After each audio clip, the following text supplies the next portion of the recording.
ආයුබෝවන් සුබ දවසක් සියලු දෙනාටම. අදත් ඔයාලට වැදගත් වීඩියෝ එකක් අරගෙන මම ඇවිල්ලා ඉන්නවා. මොකද්ද මේ වීඩියෝ එක කියලා බලමු. අද මෙහුම් පාඩම තුලින් මම ඔයාලට දෙන්න බලාපොරොත්තු වෙන්නේ මිනුම් පටිය පිළිබඳ හැඳින්වීමක්. රෙදි ආරයකට අඟල් 36ක් තියෙනවා. රෙදි මීටරයට අඟල් 39ක් තියෙනවා. ඉතින් රෙදි මීටරය වැඩි වෙන්නේ යාරයට වඩා අඟල් 3කින්. ටේප් එක ගත්තොත් මේ ලොකු ඉලක්කම් තියෙන පැත්තට කියනවා අඟල් කියලා. මේ පොඩි ඉලක්කම් එහෙමත් නැත්නම් මේ චූටි චූටි ඉරි කැලි තියෙන පැත්තට කියනවා සෙන්ටිමීටර් කියලා. ඔයාලා මේ පිළිබඳව දන්නවා. නමුත් මම නොදන්න අයගේ දැනගැනීම පිණිස තමයි මේ කියලා දෙන්නේ.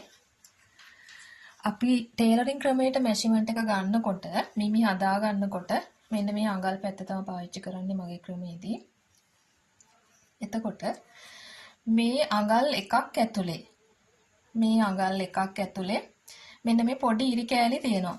මේවට කියනවා පොයින්ට්ස් කියලා. එතකොට මේ අඟල් එකක් ඇතුලේ තියෙනවා පොයින්ට් 8ක්. අඟල් භාගයක් ඇතුලේ තියෙනවා පොයින්ට් 4ක්. එකට 8යි නම් භාගයට 4යි. අඟල් කාලක් ඇතුලේ තියෙනවා පොයින්ට් 2ක්. 1යි 2යි. එතකොට අඟල් 3 කාලයකට තියෙනවා පොයින්ට් 6ක්. හරි.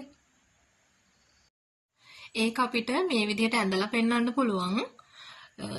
අඟල් එකක් ඇතුලේ පොයින්ට් 8ක් තියෙනවා. අඟල් එකක් ඇතුලේ පොයින්ට් 8ක් තියෙනවා. මෙන්න පොයින්ට් 8.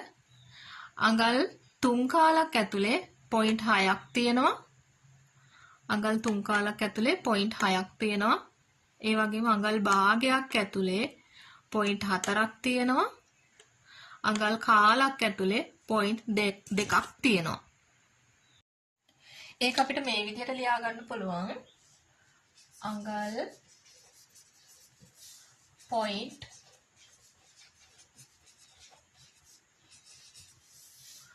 අඟල් එකක් සමානයි පොයින්ට් 8යි. 3 කාලක් සමානයි පොයින්ට් 6යි. භාගයක් සමානයි පොයින්ට් 4යි. කාලක් සමානයි පොයින්ට් 2යි. අපි හැම වෙලේම අඟල් ලියනකොට මෙන්න මේ වගේ චූටි ඉරි කෑලි දෙකක් දාන්න ඕනේ.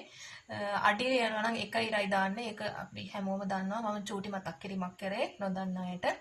අඟල් එකක් සමානයි පොයින්ට් 8යි. 3 කාලක් සමානයි පොයින්ට් 6යි. භාගයක් සමානයි පොයින්ට් 4යි. කාලක් සමානයි පොයින්ට් 2යි. අදට පාඩම මෙතනින් නවත්තනවා. තවත් මේ වගේ වීඩියෝ බලන්න අවශ්‍ය නම් Innovation with Renuka YouTube channel එක subscribe කරන්න, like කරන්න, comment කරන්න, share කරන්න. බොහොම ස්තුතියි සියලු දෙනාටම.